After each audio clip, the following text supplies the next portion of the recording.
Coming up on this week's show, a legendary prototype gets remade. Sonic lands on the Amstrad GX4000. And another Sega Saturn prototype has been found.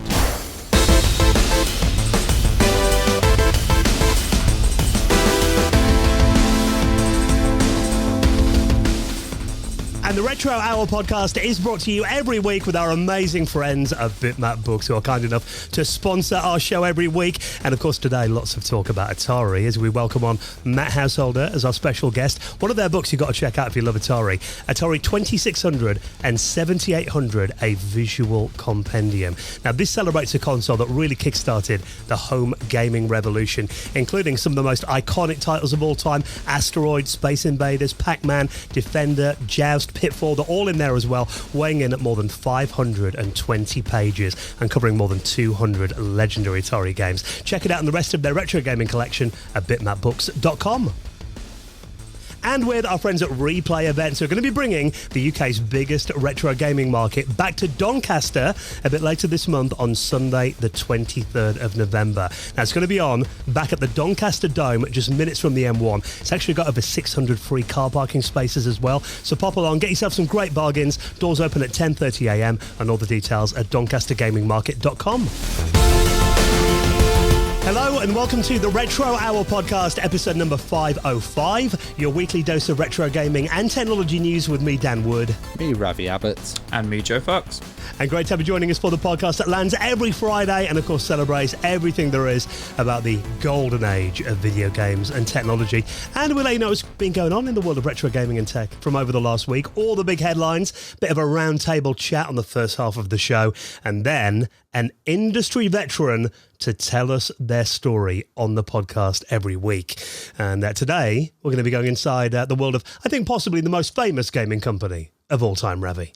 Yeah, it's interesting. We've been doing a lot of Atari episodes, actually, which is a big change for us. You know, we had Roger Hector on for the 500. Well, this week is no different. We've got, an interesting history here with Matt Householder. He also started in the early days of arcades. He wasn't working with Atari then. But, it was GDI that he was working with. And then he later went on to do Crawl as well, which is based on that movie. Gottlieb, yeah.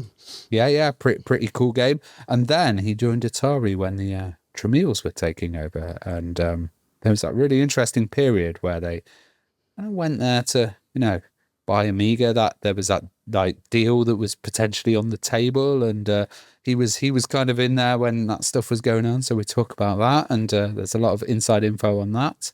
And then he worked on the operating system as well, TOS and Gem, which is really interesting because we've not explored that a lot. We've talked about Workbench quite a lot. And then he went to Epix, of course, who were doing the Lynx at the time, and also California Games, which his wife actually came up with the idea of California Games, which is a pretty amazing story, really.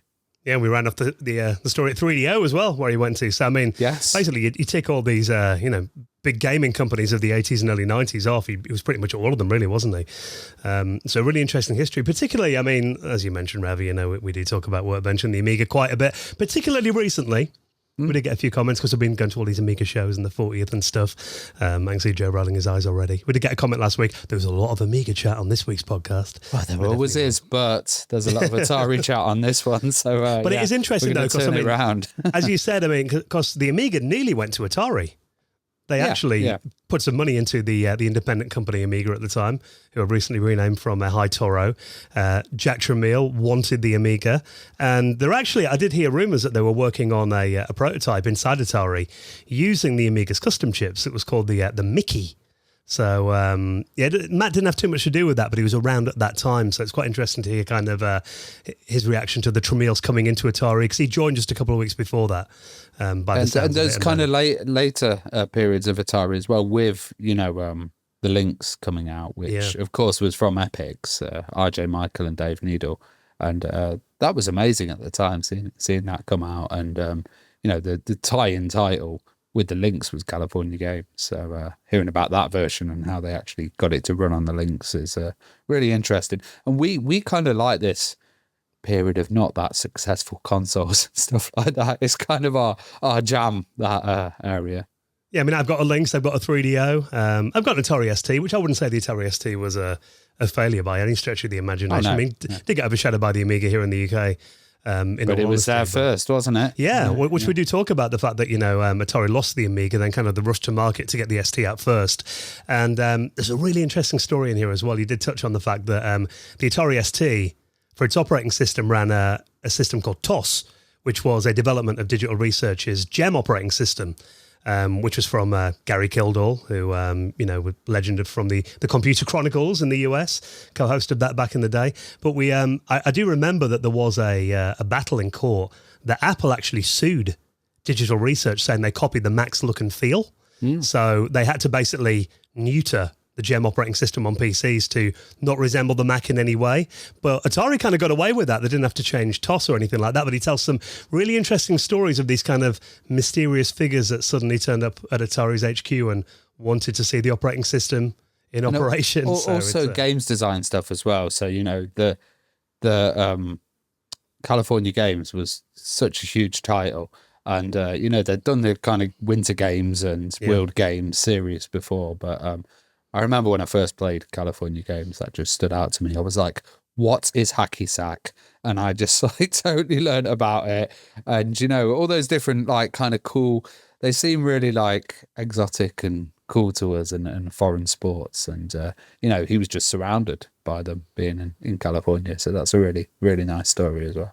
Yeah, then we ran off the story with a bit of Panasonic and 3DO M2 chat, and then going into Diablo at the end. That actually almost kind of got, destroyed by 3DO, but he helped it break out, didn't he? And then obviously the rest is history. So we do cram a hell of a lot into our chat with Matt Householder.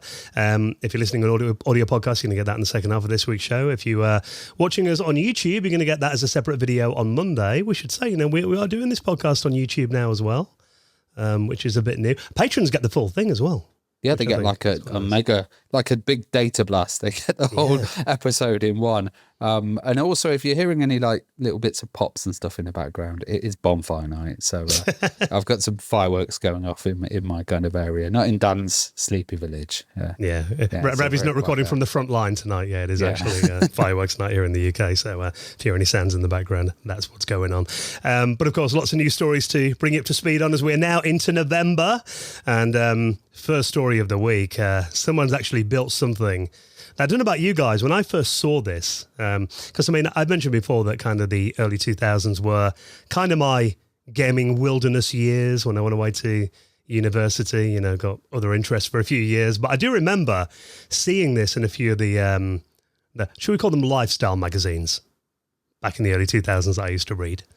Stuff like, Nuts and Zoo and FHM. But they were talking about this Microsoft's new console, the Xbox. And I remember being struck at just how incredible the design of the Xbox looked. Because do you remember what the prototype Xbox looked like? Completely different to the release version. It was a giant X. It was just a big metal X, and apparently it weighed 50 pounds. And then it had a green, a screen in the middle of it, like a green orb, which had the Xbox logo on it.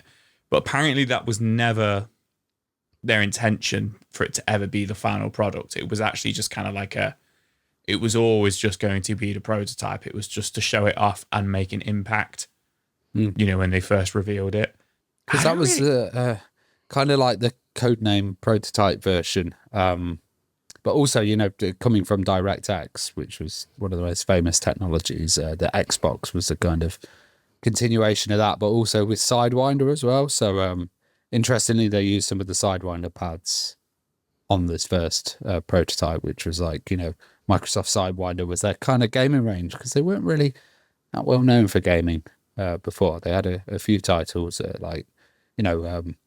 Midtown Madness and stuff like that. And so it was interesting to see that kind of prototype back then. But why is it relevant now? Well, you think of Microsoft in the 90s, you're right. Windows 95, 98 came along. They had a bit of a stuffy kind of appearance, didn't they? You think, you associate it with offices. Flight simulator, stuff like that, yeah. And then obviously they did stuff with the Dreamcast, but then when the Xbox came along, and they did this reveal in March of 2000 with this all-metal Giant X aluminium prototype that apparently cost the equivalent of $36,000 in today's money to make. So makes sense that the retail version didn't look like that. And I've got to say, I think in terms of early 2000s consoles, probably the Xbox was the least attractive looking one compared to the PS2. And the GameCube. Yeah, it was a big black box, but I kind of liked it. It was like macho to have this huge, big black box with a big X on it. But Nacho Macho, actually talking of macho, Macho Nacho even, he's a guy on YouTube that's a modder that we've covered quite a lot. He did the Sega Neptune kind of prototype where he created one of those, and he's also done stuff with like the Game Boys and stuff. He's actually built a working version of this, and the whole process is absolutely bonkers. I don't know if you've seen the video. It's mad.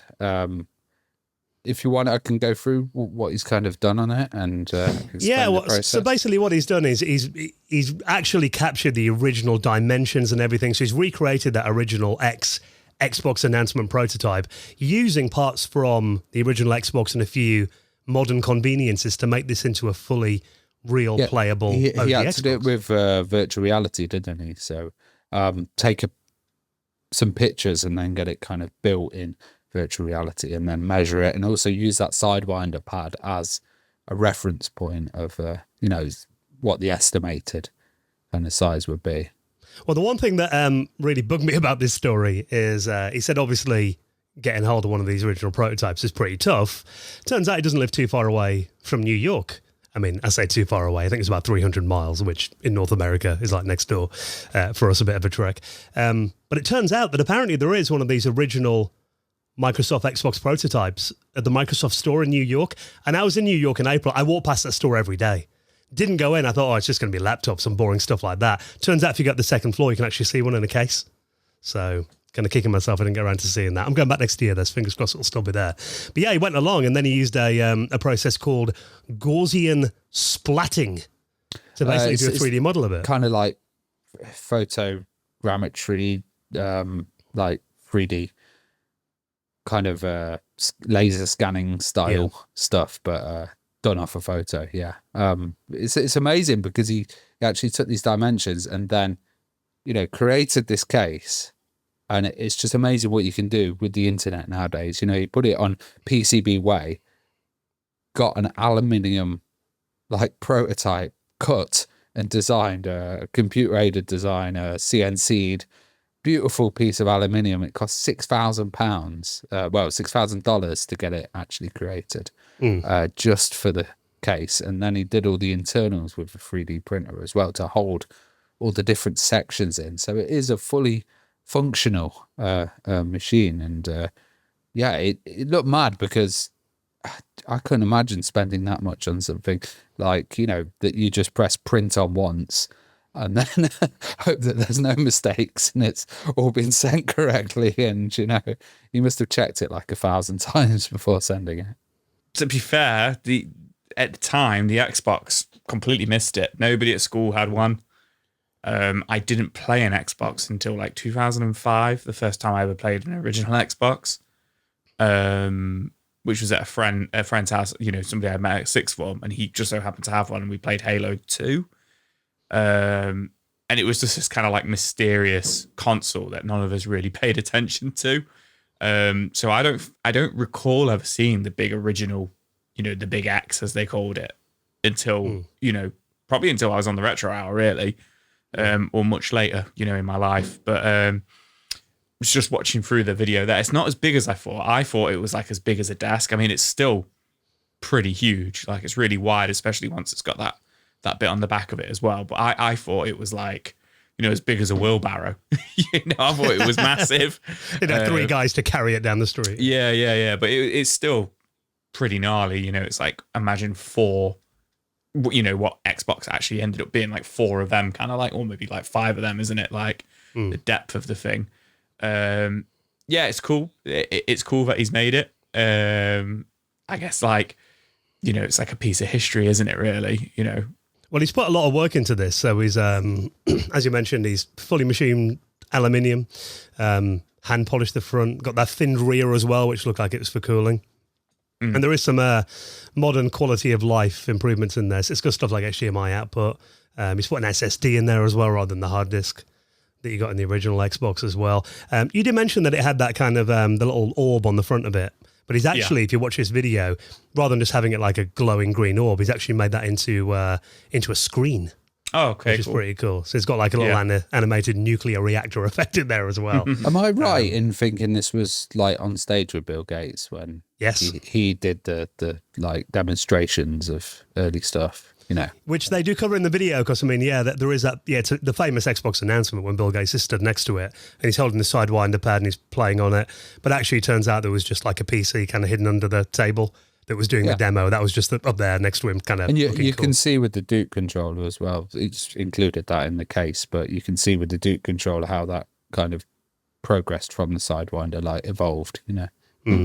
So I think in terms of, if you're an Xbox fan, this is kind of like the holy grail for fans of the OG Xbox. Completely makes sense that it was so impractical back then. He's had to do a few compromises, like he's actually took a lot of the components from the original Xbox, but stuff like the original power supply, he couldn't make that work in there, so instead he used an external power supply, which makes sense.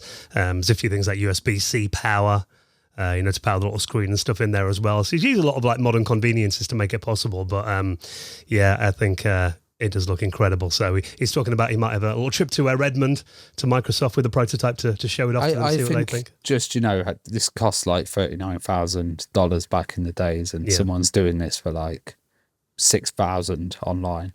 It's just mad, isn't it? Like a single person. Just crazy how much the world's changed. Yeah, so definitely something that a lot of Xbox fans would like to own. So we're going to have a look at how he did it. I'll link up that video in this week's show notes. So put them all in the video description and the podcast apps. You don't have to Google around. They're in there every week, or you can head to our website at theretrohour.com. Now, something else that seems to be a bit of a running trend on the podcast recently, another Sega Saturn prototype has been found. Is it just me, or is the Sega Saturn getting like loads of love over the last couple of months? It is getting loads of love. It's getting loads of prototypes, loads of ports, and loads of like original games coming out for it recently. And I think I said it last week, or I was gonna say it, how like, the Dreamcast was always like, the Dreamcast's had, more games released on it than it ever actually had came out, since it like died. And I feel like, the Sega Saturn had a much bigger library, but it does feel like every week, there's like 3 or 4 games or prototypes I'm seeing for Sega Saturn. And, we can't talk about all of them. But yeah, it's getting a lot of love at the moment, isn't it? Yeah, and this game is quite interesting. So I wasn't aware that this was ever in development for the Sega Saturn. This is the legendary Destruction Derby 2. Now, the first one did come out, didn't it, on the Saturn, but only in the EU and Japan. Apparently, they decided not to release it in the US. Yeah, I didn't know that either. So yeah, I've never played the Destruction Derby Sega Saturn version. And for a while, I went through like a phase of like, I've got quite a nice Sega Saturn collection. I was trying to get Sega Saturn games that also came out on PlayStation. Like I was just like, I just want to get the games that came out on both. And Destruction Derby was always one that I kind of had my eye on, but it's not the cheapest game, but it's not the most expensive. I just never got around to picking it up. But I did have, growing up, Destruction Derby 2 for the PS1. And, I remember enjoying it, and I remember going on the actual, my brother used to like playing the race mode. I used to like playing the actual Destruction Derby mode where you're in the big circle and you had to all... In the bowl, yeah. In the bowl and smash into each other. But I'm the same as you, Dan. I never knew it was being developed for Sega Saturn, the second one. And I didn't know that, obviously the Sega Saturn version, what you just mentioned, I didn't know it only came out in Japan and EU. And that was because Sega was disappointed with it, apparently. Yeah. They were disappointed with the, how it ran on the Sega Saturn, and it didn't run very well, which is now making me want to buy it, to play it, to see, how did it run, did it run badly?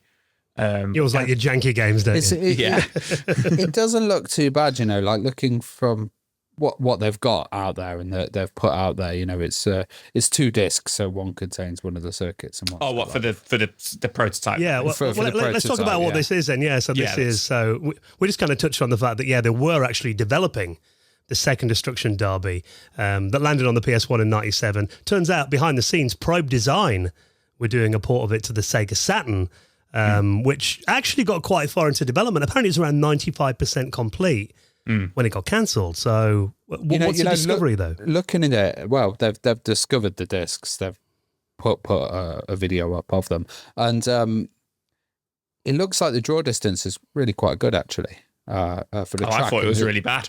The speed.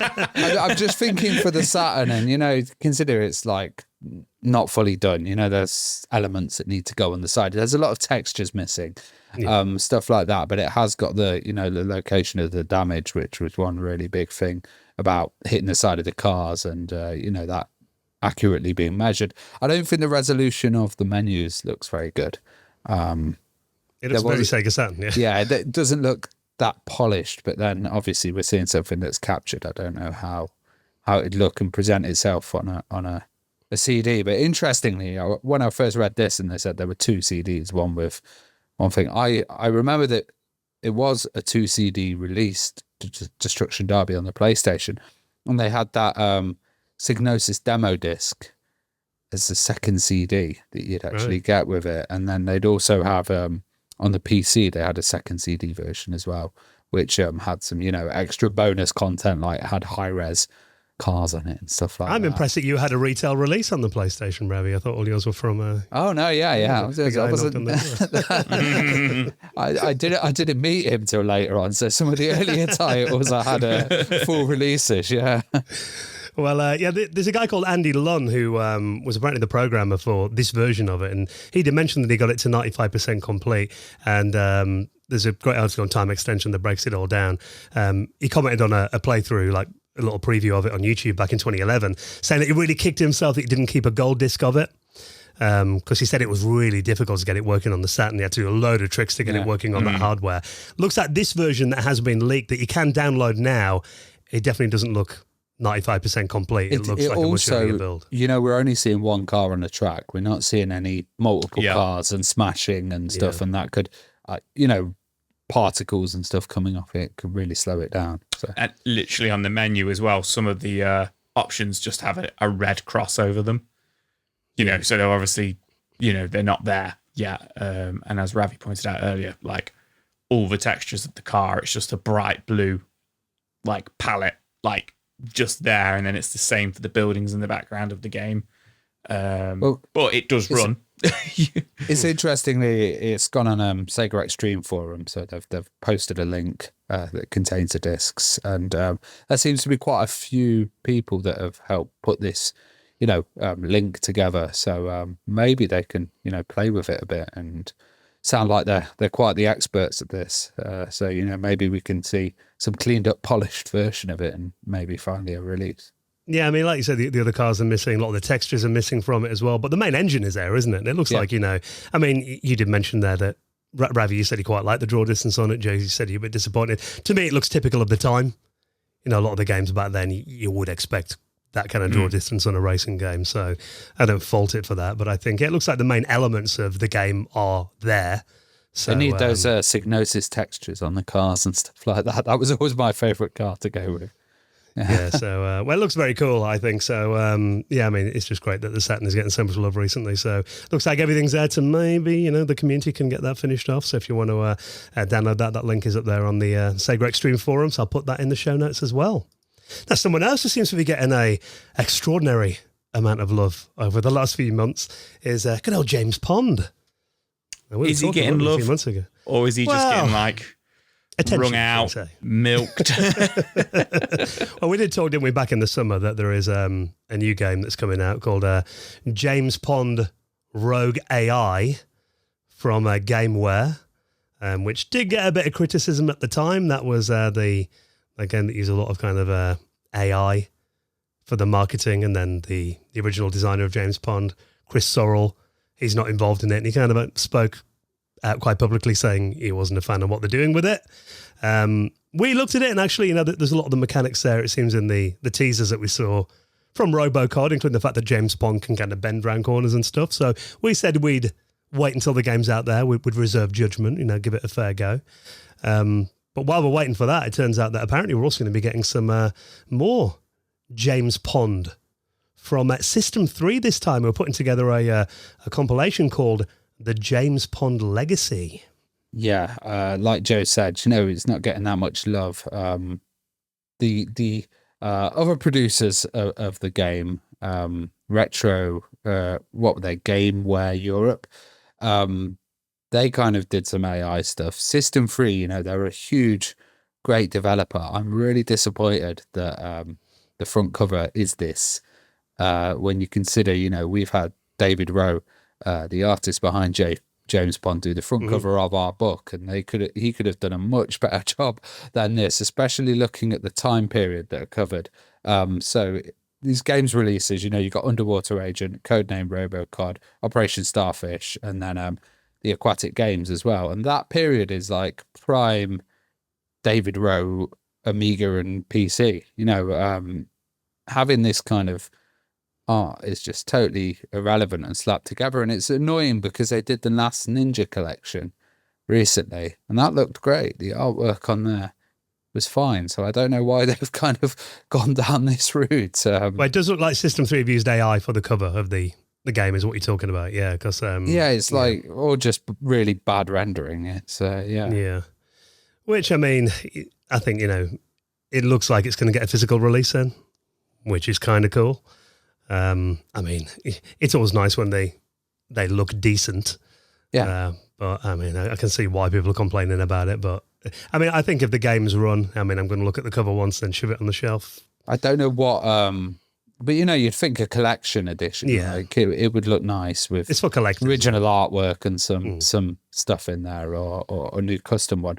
But also, like, it's what version of the game's going to be on there. They haven't put what system is going to be available. So, are these the Amiga versions? Are they the PC versions? Are they the Mega Drive versions? Who knows? So it says on this article here that it will be the original Sega, Super Nintendo, and Amiga versions of the games. Okay. But then it doesn't actually say what games it'll be, but it speculates that it'll be the games you mentioned, Ravi. Yeah, there's only those games anyway. There's only those games anyway. Yeah, so it's got to be those games. Or even just the boxes would be better on the front cover, wouldn't they? And this artwork, just boxes of all those releases. Yeah, I mean, the original James Pond games had great artwork, like you said, just reused. Yeah. You're a fan of James Pond, though? You're a bit of Robocod, yeah? Yeah. I grew up with number 2. I always enjoyed Robocod. I bought it on the Switch. God, 3 or 4 years ago. I was going on holiday and I was like, oh yeah, I was in Asda and I was like, yeah, I have a bit of Robocod on the Switch. And I think it had original artwork on it, using like the Robocod artwork. It wasn't like AI or anything like that. Well, it was before then, before the craze. But what was really disappointing was when I got home and opened it up, there was no game. It was just a card inside the case, and I was really disappointed. And I was like, oh, like kind of thing. So, I'm worried that this is what this will be as well. It will just be a code for those, for those games. So to download it, you had just basically a code to download off the Switch eStore? Yeah, it was just a download code. That's annoying. Yeah, I was just like, all right, okay. And I've just got a horrible feeling. It's just weird because, like Ravi just pointed out, they did The Last Ninja, and that looked really good. What they'd done with it, and it just seems like for some reason James Pond, they're just like, I don't know, they're just throwing it out there. Like, I just don't feel like when this comes out, there's going to be sort of like any attention to detail or any love. It's just going to get shoved into. That airbrush look was really nice. Yeah. And unique. I've got a piece of artwork from David Rowe in my toilet. I've got James Pond jumping out of my toilet with a signed a piece, and every time Ravi has a wee, has a big smile. Yeah, I think it works really well. Yeah. I think the best thing about this, which we haven't actually mentioned, is the name of the collection. It's called James Pond Legacy. The pond is not enough, and I genuinely think that's the best thing about this so far. It's just the name of it. They're always full of fishy puns, weren't they? Those yeah. It just kind of throw back to that.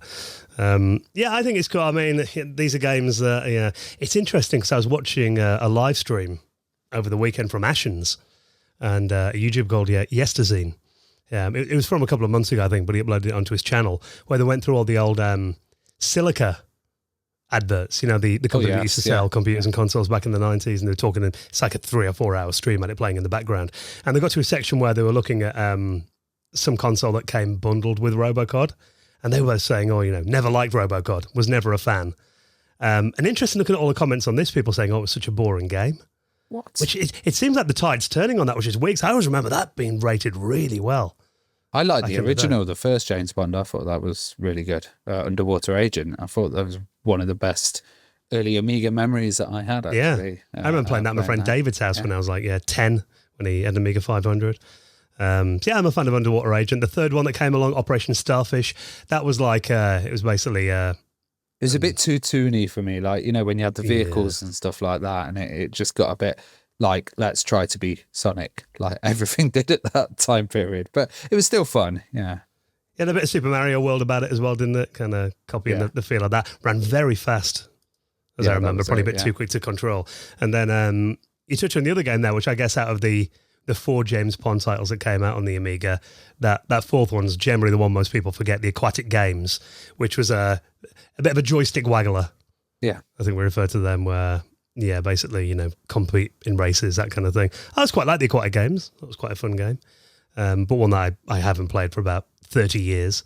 So it's interesting. I think, I do play James Pond generally on my Switch to me, it's like one of my Christmas games. I think I've talked about before, generally Christmas morning in that little lull after you open your presents. We need a lunch. James Pond stream of Dan doing Aquatic Games for Christmas. Sat in my Santa pajamas on Christmas Day morning, yeah. But yeah, it's cool. I mean, it's interesting as well that the ownership of Pond seems to be torn between Gameware and System 3. I'm not really quite sure how that works. I honestly, I didn't know System 3 was still going.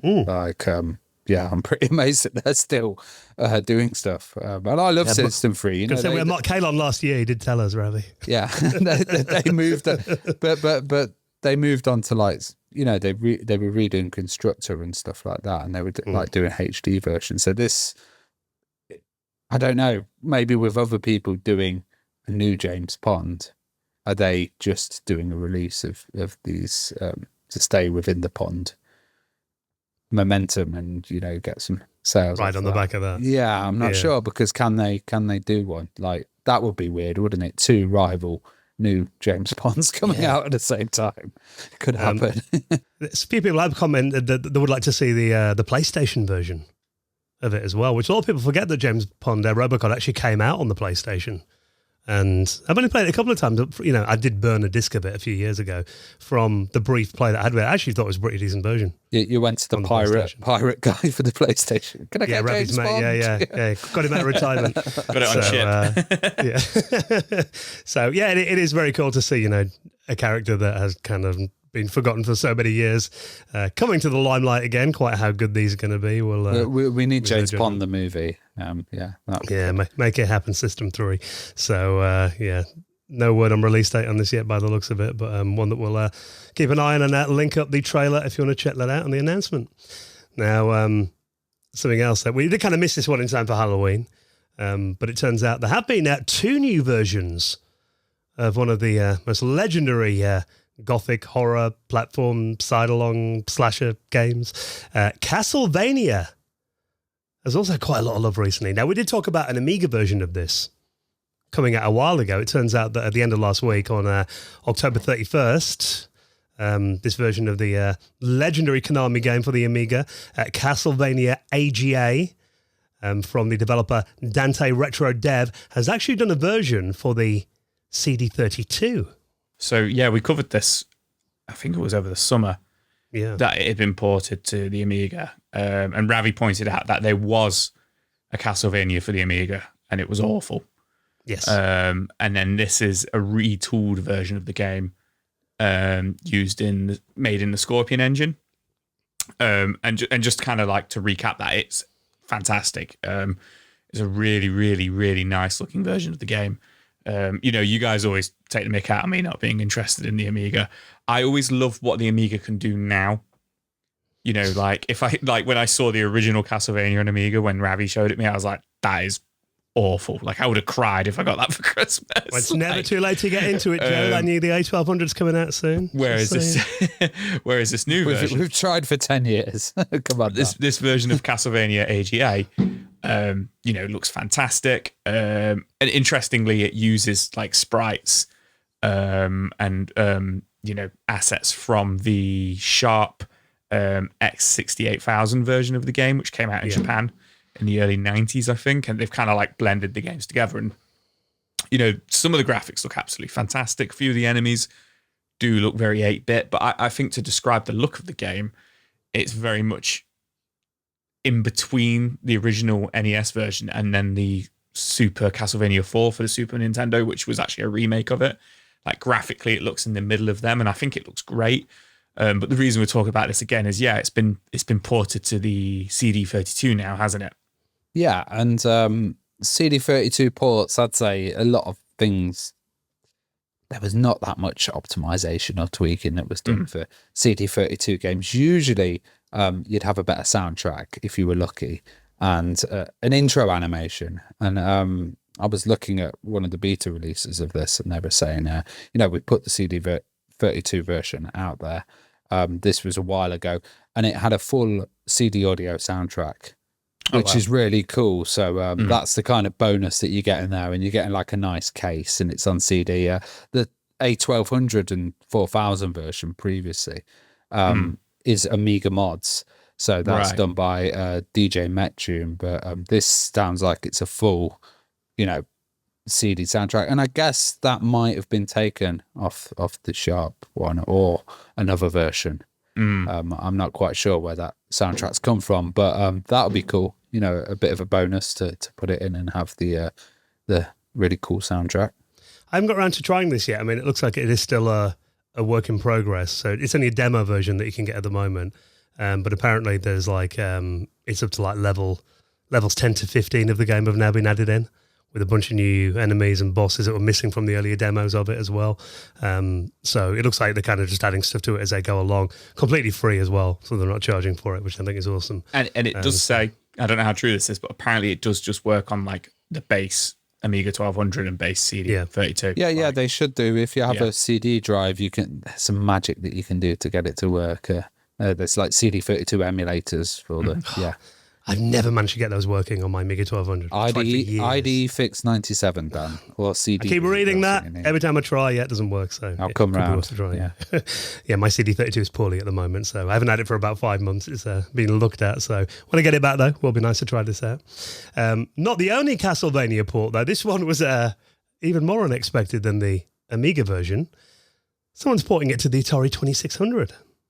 Yeah, there's a dev called Vampire Dev who's been working on this, getting a Castlevania VCS, I think it's called, running on the Atari 2600.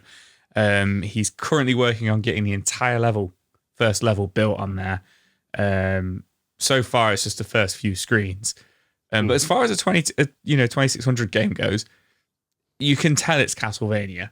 Like, he's massively zoomed in, hasn't he? And yeah, huge sprites on there. Simon Bauman's very large. Yeah. It's impressive though.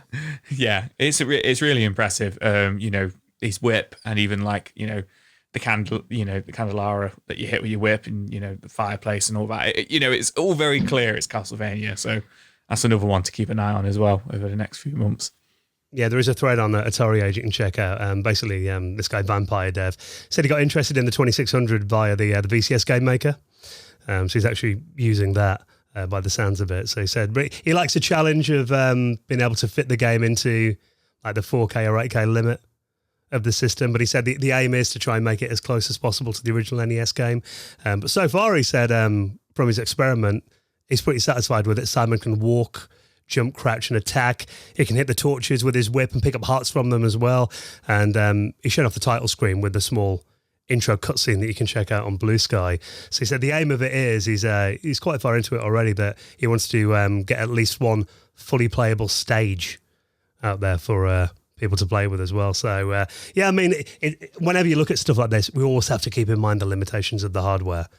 So I think if this had come out back in the day, I mean, there were a lot worse ports of games to the Atari VCS by the looks of it, weren't they? So Yeah, I think this would have been quite a success on the 2600. So looking forward to seeing how that develops. I'll shove that Atari Age thread in the show notes as well.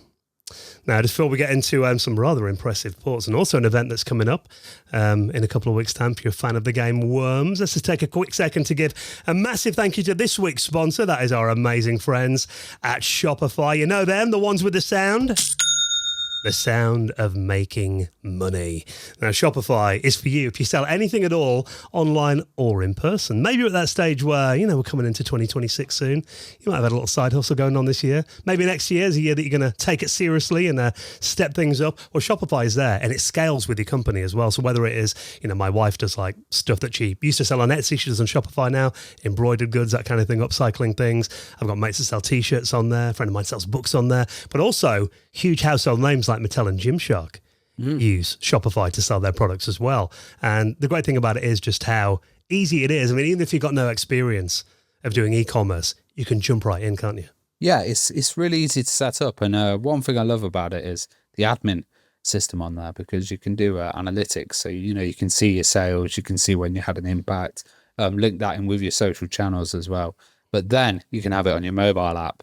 So, you can have your inventory, all your stock, all sorted on there on your mobile app, but you can also do sales as well. So you can get, notifications of what you sold, what's going on. But then you can also go out there and you can have these point of sale terminals and, people can come up and you can sell at a market, sell remotely, wherever you are. It's really good. And, it's truly global and like 24/7 because you've got that support in there. And you've got people that are willing to help, which is fantastic. If you're running something or something goes down and you don't know why, then you can get that support and just get it back. Well, the great thing about Shopify as well is, how easy it is to use, because you've got those ready-to-use templates. So it's all drag and drop. You can build a gorgeous online store. Seriously, you can do it in your lunch break. That easy. Yeah. And you can make it match your brand style, your fonts, your colours, all of that as well. If you're into the more advanced stuff, you can do your CSS and HTML, all that. You can print shipping labels as well. Yeah, which is great. Just through such the a time system, saver. Yeah, 100%. And it's got AI in there as well. The AI that's actually useful, stuff that can help you with your product descriptions, your headlines, even enhancing your photography as well. And it's almost like having your own marketing team behind you too, which for small businesses, that can be one thing that you kind of neglect. But you need to do marketing. Otherwise, you can have the best products in the world. If no one knows about them, you're not going to sell any. So Shopify is there to help you with that, help you create email and social media campaigns. So wherever your customers are, you can be there as well. And they've also got world-class expertise in everything from managing inventory, international shipping, processing returns, and much more as well. So if you sell anything at all, you're ready to give Shopify a try. So while you use our link, you can try Shopify for the no-brainer price of £1 a month. So if you use our link, the know we sent you, helps out the podcast, shopify.co.uk/retro hour. I'll put that in the show notes. Shopify.co.uk/retro hour. Try it out for £1 a month and get ready to hear a lot more of this. All right, and now the Amstrad is a system that a few years ago we were kind of all over the Amstrad CPC ports, weren't we? We've got some amazing stuff coming out on there. I remember, and we were kind of blown away by the untapped power of the Amstrad hardware. I still remember when I saw that, I think it was a Batman group, wasn't it, did that Pinball Fantasies port to the Amstrad, and I remember being like, my God, I didn't realise the system was anywhere near that powerful. It's amazing. My Amstrad memories are just playing Rampage around my friend's house with a green screen monitor. Yeah. And then, seeing some of the releases nowadays, I'm like, that is a world away from, what we experienced back then. I think you might be right, yeah, because a lot of them did come included with the green screen monitors. The only kid I knew at school that had an Amstrad CPC 464, my friend Graham had one. I remember playing Ghostbusters on that, but again, he had the green screen. I do vividly remember, though, when I got games for like my Commodore Plus 4 and my brother when he had a Commodore 64, looking at the back, and you get the screenshots on the back of the box that would show you the different versions of games. I'd always remember thinking the Amstrad ones looked quite nice in colour. But obviously back in the day, didn't get to experience those. And the GX4000 is obviously Amstrad's console that they released back in, I think it was around 1990, wasn't it? That was with the really thin cards as well. Yeah, well, it was a consoleized version of the Amstrad Plus range, wasn't it? And it was a weird time because, it's obviously still an 8-bit system. You think by 1990, like the Mega Drive was coming out, everyone was kind of looking forward to 16-bit. You had the Amiga and the ST out by that stage as well. I remember Commodore tried to consoleize the C64, didn't they, with that games console version of that was a monumental failure. I think even more so than the GX4000. But I think the GX4000 was kind of considered a bit dead on arrival. It was weird. It kind of went under the radar. I remember going to, I think it was Play Expo, and someone was selling them brand new sealed for like 40 quid a pop. Yeah. They probably command like a higher price nowadays, but they weren't really that sought after. Maybe it was because of the market that Amstrad had, or I'm not sure, or maybe just, the CPC's got a lot more love. Yeah, well, I mean, I do remember seeing one in Lincoln, a shop called Gotham Games. I used to go to quite a bit before they closed down a few years ago, sadly. And they had a box one in there for about that price. Yeah. Probably going back about 10 years now. And I remember looking at it thinking, should I? One of those purchases I've kind of regretted not making since. I mean, obviously, Joe, I still want a Amstrad emailer, I see them occasionally out there, and I'm like, on The Apprentice. Oh yeah, you can play games on those. Yeah. Yeah. I mean, do you ever see GX4000s at the trade events that you go to, Joe? You're always at gaming markets and many of them around. Yeah, Amstrad, man. Like I literally don't know anything about it. My mate Richard, when he was collecting like everything, got a GX4000 for like really cheap, but he didn't have any games for it. He just had one, like, on his shelf in his games room. So never played one. Seen them, like you say, at like Play Expo and stuff like that, but I've never played one either. The only game I ever remember seeing was that there's a game called Burning Rubber. It was a car game. I think it might have been a packing game with it. It tends to be the one that you see most. But from what I've seen, most of the games on it were like ports of Amstrad home computer games to it. So, I mean, it was never a success back in the day. But it turns out that we did mention this, I think, when it first got announced way back in 2019. This had been over half a decade in the making, that a team have been porting a version of Sonic the Hedgehog based on the Master System version and the Game Gear version, by the sounds of it, a bit of an amalgamation of them, to the Amstrad GX4000. So this is a game called Sonic GX. That, by the looks of it, it's ready now. You can check it out yourself, and it looks pretty impressive. I'm glad they've pointed out that it's based on the Master System and Game Gear version, because I remember us talking about this, and it didn't mention anywhere in any of the articles we were reading about it. They were like, they're porting the original Sonic one. I was like, but it's not. It's the 8-bit version of Sonic. Yeah. And I remember pointing that out. But they've done more than port it. They've obviously used it. It says it's the assets from the Game Gear version of the game. But the Game Gear version and the Master System version, basically the same game from what I remember. But what's really interesting about it is they've put their own bonus levels into the game as well, which are based from the Mega Drive version of Sonic 2. When you're running away from the screen down the lane. Which looks great. Some people have pointed out they could actually make a good racer out of that mechanic. Yeah. Like someone mentioned that could be an Outrun game. Yeah, it does. It looks like Outrun. And I think that looks fantastic. I think that runs really, really well. I thought you were going to say that they had Alan Sugar as one of the bosses. Well, that would be fantastic as well. Yeah. It could be Eggman, yeah. That would be brilliant. I think it looks great. They've, like I say, it's not actually a port. It's their own kind of game. They've made their own levels. There's 3 zones. We've got a Bridge Zone, Jungle Zone, and Sky City Zone, which I think each one of them has 2 acts. So you've got 6 levels. With the bonus levels that I've just mentioned in there as well. The only disappointing thing about it, I don't know how you guys feel about this. Here it is the soundtrack. Starts off good. I think it's tough because it's an AY chip. So it's not the highest quality. It's a bit scratchy. This is a bit Joe Loves. It'd be like the equivalent of, I don't know, a Game Boy version. I think it starts out solid. The farty bass you don't like. But then it becomes that fart bass. Yeah, that. I think that was, a choice. I mean, yeah, like you said, it was an off-the-shelf AY chip. I mean, it's very similar to some of the latest Spectrums or the Atari ST. Yeah. Even so, or which the, a lot the of the demos Apple, on or, Apple too. had that kind of sound. But I mean, I think that aside, which I do agree, Joe, could get a little grating after a while. But otherwise, I think, I mean, graphically and the way how smooth it looks for a Z80, that's mad. Like, you can tell a lot of love and passion's gone into this. And I remember actually emulating the 8-bit version of Sonic on my Amiga because I was like, I needed to get Sonic on it. And it's quite weird actually because I think it has the spin dash in it. Right. The 8-bit version does, where you spin and speed up that way. Weirdly. Yeah.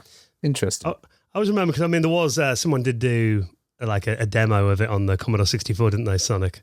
A couple of years ago. I remember back in the day seeing, I think it might have been on Aminet, Ravi, there was like someone did like a rolling demo of Sonic on there the was, Amiga. I don't remember, there was always quite a few attempts. Backbone, I think that was one that they were making it in. Yeah. But yeah, I mean, getting this up and running as well as this is, I love the colour palette of it as well. I think, looks really vibrant, doesn't it? Which is one thing I've always liked about the Amstrad machines. I love the colour. I've got it wrong. Sonic the Hedgehog 2 on the 8-bit had the spin dash. Right. Yeah.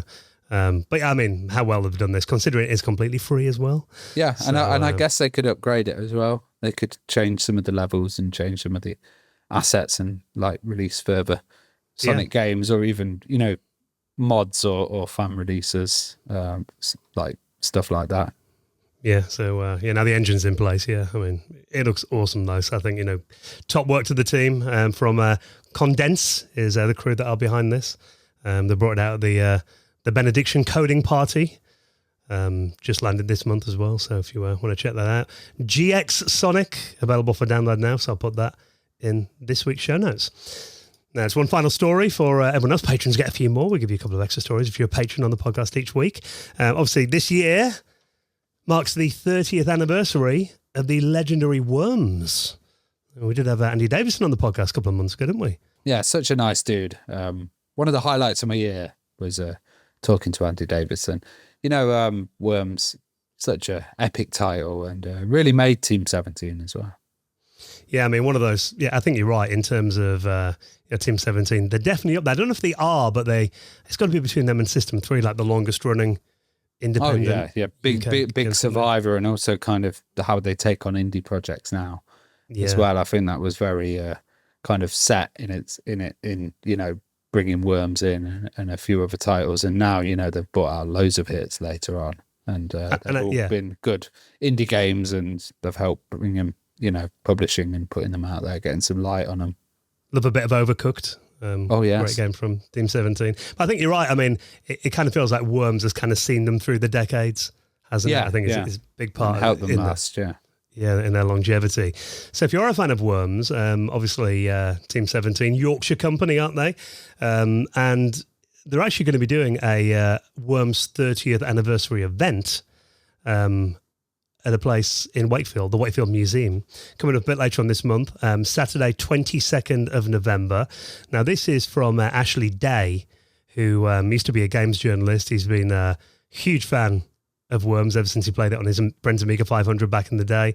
He actually works for Team 17 now as head of developer relations. And he said, the fact that he gets to work on Worms games now is kind of a dream come true. But they are going to be doing basically a little 30th anniversary of Worms talk and a little event to celebrate it coming up at the end of the month. Tickets are free for it as well. So there are limited spaces if you want to go along, and obviously Wakefield, Team 17 and Worms kind of homeland. So that's going to be happening end of the month, Saturday, 22nd of November. Tickets very limited but free. So I'll link that in this week's show notes. All right, so I'm not going to advert playing right now. Patrons get a couple of extra news stories though. So let's go into overtime, boys. Where we starting, Joe? Halloween's come late. Obviously, there's been so many like horror games and spooky game, news in the last kind of like 3-4 weeks. And I said it earlier, there's only so much we can fit in our 1 hour podcast. But this is a cancelled Splatterhouse RPG game that has been dumped. The entire game has been dumped this last week online. So actually a little bit after Halloween, funny enough. I loved Splatterhouse 2 for the Sega Mega Drive. I've played the original on the PC Engine, and I really enjoyed the third game, which came out in Japan and America. We didn't get it in the UK, unfortunately. And I did also enjoy the remake of Splatterhouse, which we got around 2010 on Xbox 360 and PS3. I did know, I've known this for a long time, that there was an exclusive NES Splatterhouse game, which was called Wanpaku Graffiti Splatterhouse, which was more of like a chibi cutesy version. Obviously, the Sega Mega Drive and TurboGrafx versions of the game were very explicit and gory, and had gory artwork and very gory themes and death and demons and stuff. So it was quite funny to see a cutesy kind of version of it in Japan for the NES with his Jason mask on. Yeah. With his Jason mask on. But it turns out there was an RPG sequel to the game, which by the looks of things was fully made and was set for release in 1993 for the Super Famicom. But for unknown reasons, Namco, who own Splatterhouse, cancelled the game. Which is a shame, and it looks like it's very early Final Fantasy, the kind of like the same as the NES versions of that. Like, you walk around the mansion, and there's a world map that you kind of go around, and as you're walking around, like in Pokemon or whatever, any of these kind of RPGs, the game will just you'll have random encounters, and you'll go into a battle, which has primitive kind of like graphics. It's just very much like the zombies are in front of you, and then you're there, and you kind of like pick your attacks, and you'll run at them and hit them with a battle, hit them with a pole or a machete or something, and people just shake and vibrate on the spot like these kind of like early RPGs. But I never knew this existed, and the game has been dumped on 4chan. Of all places. Yeah, this last week. But it's fully playable, in emulation. And I think that graphically, the color palette looks fantastic, for a Famicom game. Obviously, the entire game is in Japanese. There is. Although apparently, I've been reading this thread that apparently there is an English translation already in progress. Oh, okay. People want to see what's going on. So yeah, because I was going to say that this isn't like one of these games where it's like, oh, it's in Japanese, but it's got English text, so you can play it. Like, it is fully Japanese. The only it's the numbers. That's like the only bit you can make out. I love reading the comments there. Some people have been using like a translation app on their phone, like holding it up to the screen to see what's going on. Oh, it's brilliant. While they're playing it. I didn't even think of that. But yeah, no, it looks great. By the looks of things, uses a lot of the sprites and assets from Wanpaku Graffiti, the one that came out a couple of years before this one. But yeah, interesting to see that Namco pulled the plug on it, and then obviously they haven't. I don't think Splatterhouse has popped up at all since the 2010 release. Like I say, the PC Engine. The mini version, the mini console of that came out about 4 or 5 years ago. The original is on there, but I think that's the last time anything official Splatterhouse was out there. So yeah, cool to see this. I can just imagine probably by 93 it was maybe a bit late for a Famicom release. Yeah, Super Nintendo would have been out for 2 years in Japan by that point. But there was NES games that came out as late as like 94, even in America and the UK. Yeah. But yeah, maybe Namco probably thought it'll be more money to produce it and stuff than it would actually make, to actually get the carts out there and stuff than it would have actually sold. So that's probably why they pulled the plug. But yeah, still very cool to see. And if you don't want to go to 4chan, actually it's been mirrored on a Splatterhouse website where you can download the ROM, which I'll link up in the show notes. Again, it's one of these, grab it while you can, because we don't really know how this got out there, but maybe it won't be for long. Yeah. Right then, last one then, Ravi. Where we're going? Yeah, so this is a DOSBox Pure Unleashed, and this is really cool. Like, DOSBox is quite a hard thing to configure and set up. I've always like, you know, when I've downloaded a DOS game, I've done it off GOG or something like that. It's a pre-configured environment, goes in, it's all done, it's all set, but it's not quite the settings that I want. Or, you know, if I want to run it on a really fast machine of the time, like, you know, the ultimate kind of setup, it might not emulate that, because you'd have to. You want to play around with your IRQ and DMA settings. You'd have to go into the configuration, do all that kind of nonsense, and it's the same with you know, RetroArch as well. You have to go in and configure everything individually. You can buy a pack of that someone's pre-configured and done all that stuff for you, but it might not be to your preference. But DOSBox Pure is a really simple way of doing this. So this is by somebody called Cyraven. And it's a standalone app. It's just designed to play different DOS games. Now, the cool thing about this is it's got a rewind function for Dan when he gets in problems with his games. Yeah. Different save states. You can customize the controller setup. But also it's got like compatibility for the Voodoo cards. Nice. So you can have that set up with like the Prime card at the time. You can pick the speed, the machine you've got, you know, 286DX, whatever.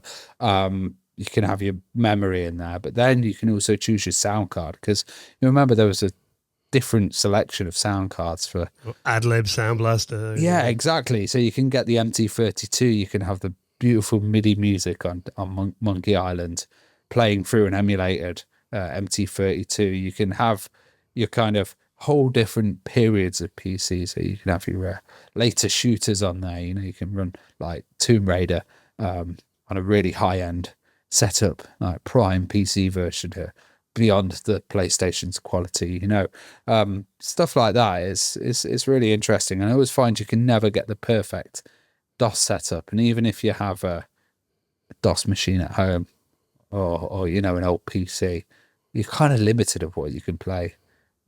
Because you can't fiddle around with it, and you can't add in new components, or, you know, you probably need 5 or 6. I remember we've had so many developers on the podcast that have talked about having different DOS machines and tons of setups and trying to test games on all these different setups. And they would have loved to have had this back in the day, and the ability to just select it on a screen and go through it.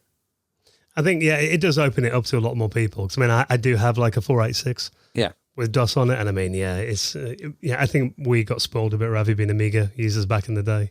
Yeah, it was like you shove a disc in, it loaded. Yeah, it was all the same as well. We all had the same configs, and there was so much difference that you can get. But it also runs on a Windows, Mac, and Linux as well. So nice. You know, you've got all three big systems covered there.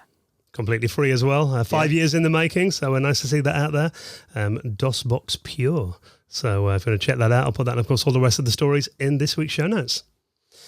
All right, well, thank you for checking out the news this week. Of course, we'll have more for you on next Friday's podcast. A reminder as well, we have a Discord for this podcast as well. Yes. Where if you spot anything during the week, you think, maybe the lads would like to talk about that next week. Little channel in there dedicated to news stories, so feel free to drop anything you like in there, and hopefully we'll cover it on a future episode. Thank you for checking out this week's news. More for you next week.